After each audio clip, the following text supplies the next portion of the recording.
back to Make Me a Fan. I'm the Jag. I'm Pete. And today is the main event. It is. Of ECW Heat Wave 98 Encyclopedia. Yes, sir. So far, how would you rate this pay-per-view? Oh, well, this is the greatest ECW pay-per-view of all time. But sure. like, when we talk about in the time and in the annals of the Attitude Era, I never saw this.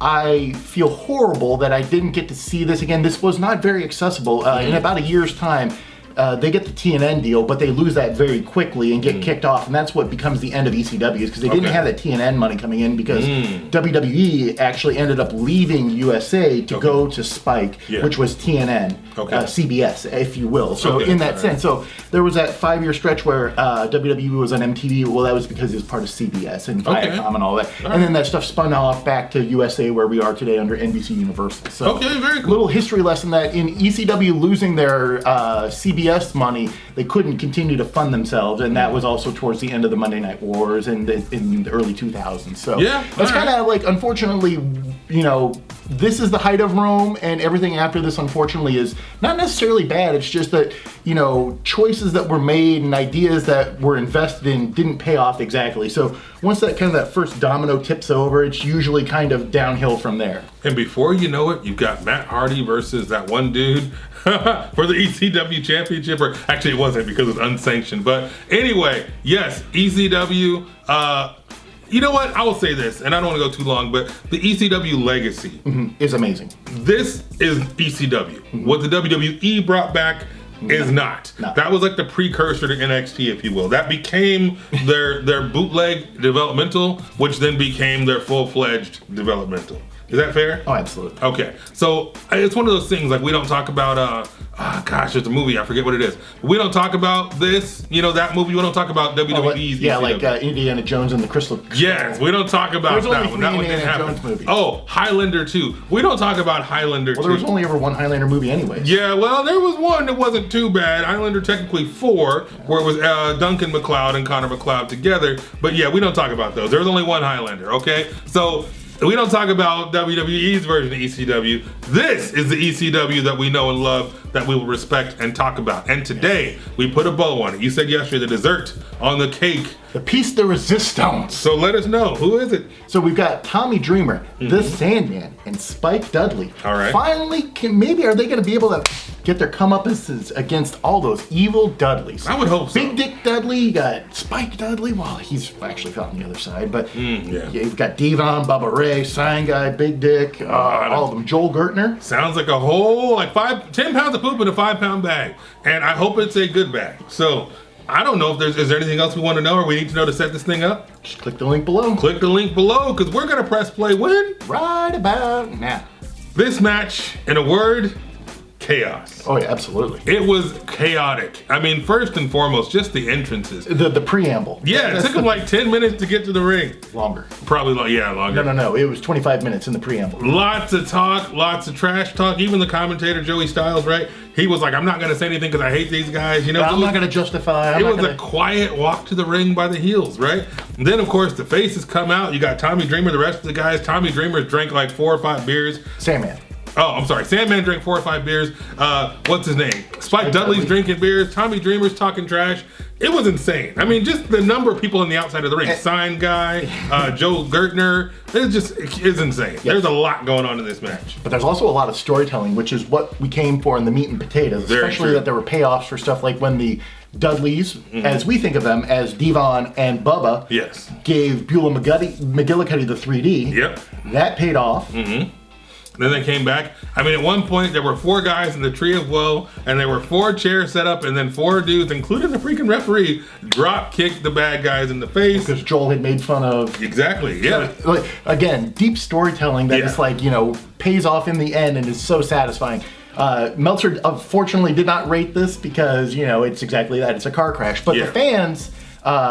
over 7 points on Cage Match. That it's a very satisfying, very, like, again, we were talking that this is the end of the pay-per-view. This is the first time this has ever happened. So you're giving these guys this huge... Well, and for me, having just come into it cold, I don't understand the depth But if you've been watching this for weeks and months and you've seen this build up and finally they're going to get their hands on these guys and they literally beat the stuffing out of each other. I think 7 out of 8 guys are bleeding. You know what I mean? There were DDTs on ladders, there were splashes on ladders, there were... This is how you blow off. Oh, yeah. This is like, if we look at traditional booking, this is how you blow an angle off. Oh, it's for sure. the end of the show, and just like you guys have it until the satellite ends. And the crowd is into it. The crowd loves it. So this was a hell of a way to finish the show. I mean, I still got to give the Mike Austin match my favorite. Oh no, absolutely. But this was a night. good ending, man. And again, the storytelling and the investment of having been involved and having followed this had to be amazing back in '98 when this jumped off. But for me right now, it was entertaining. It was good. And seeing the guys, even Tommy Dreamer, you can see he's pissed. And then when the guy turns around, he's like, "I got you now, mother." You know what I mean? And it's like, oh, snap. And the crowd's like, oh, he's finally going to get his hands on him. And the evil ref. And that's the best part is they take out the evil ref. So it's, this is, and ECW TV is also on the network. So you could probably watch all this and put this back together in sequence. But this is like, if you're going to blow it off at the biggest show of the year for them, which, that's what Heat Wave became, because at some point we'll watch Heat Wave 99 and we will definitely watch Heat Wave 2000, knowing that Kid Chaos sitting in the front row that gets into that big brawl at Heat Wave 2000. So we know that guy. Yeah. We know that guy. Yeah. We're sitting under that learning tree right now. And it is so amazing. Yeah. So amazing to know that we get to pick the brain of the guy. Oh, for sure. Now, I will say this about ECW. It was cool before violence and hardcore was cool. Before we ever had a hardcore championship.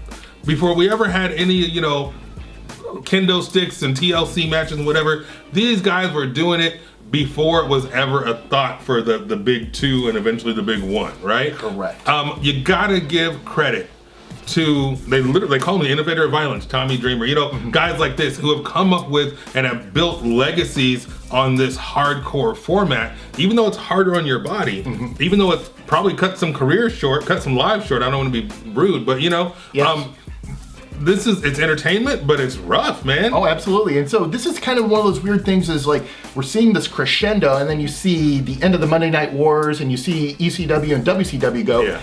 And you have a balance of people, and like some of those people made it in WWE, then the rest of them either went to TNA or Ring of Honor, and you kind of said that, well, if you want the blood and guts and you kind of want that, and that's what TNA did in the Asylum years until 2005. Yeah. But then you had your technical people in Ring of Honor doing that, and you saw your crossover, especially like in 2002, which, again, guys, if you can tell, I've gone back and spent, I don't know, the last 2 or 3 weeks watching 2002 and 98. Like this compressed era of time, I've been spending a lot of time studying it, because for me, I think there's untapped stories that we have yet to learn from how they were booking it and how it's put together. And then you see what happens when WWE takes over. It becomes sanitized. You know, it becomes a softer, more family-friendly, even though it was still technically Attitude Era, whatever, a softer, cleaner version of this. Right, okay? because they had won the war, and then that's when you move into ruthless aggression. Even the way this looks, the grittiness, the way that it's filmed, it's no nonsense, no frills. It's just hardcore, deep down, Exactly. blood and guts. They had hired the local TV crew or the camera crew to do it. They weren't shooting pro wrestling,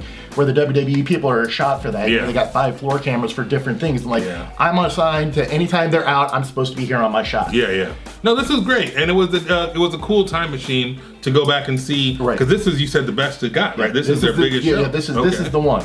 Heat Wave 99 we'll watch. I actually like that a little bit more than this show. It's gonna draw ire. I think it's just because of the way the Dudley boys dress down a bunch of stuff, and overall it's just it's a different kind of show. But it's my favorite show. And then obviously we're gonna watch Heat Wave 2000 because we can talk to people that were there that were part of it. Now the cool part about this too is being a huge Dudley Boyz fan. Okay, now maybe this is too much information, but I've always had a buddy that I was into wrestling with, right? Whether it's a homeboy Matt who I met in the 5th grade, you know what I mean? I've always had kind of a partner, and 9 times out of 10 the partner has been a Caucasian gentleman, okay?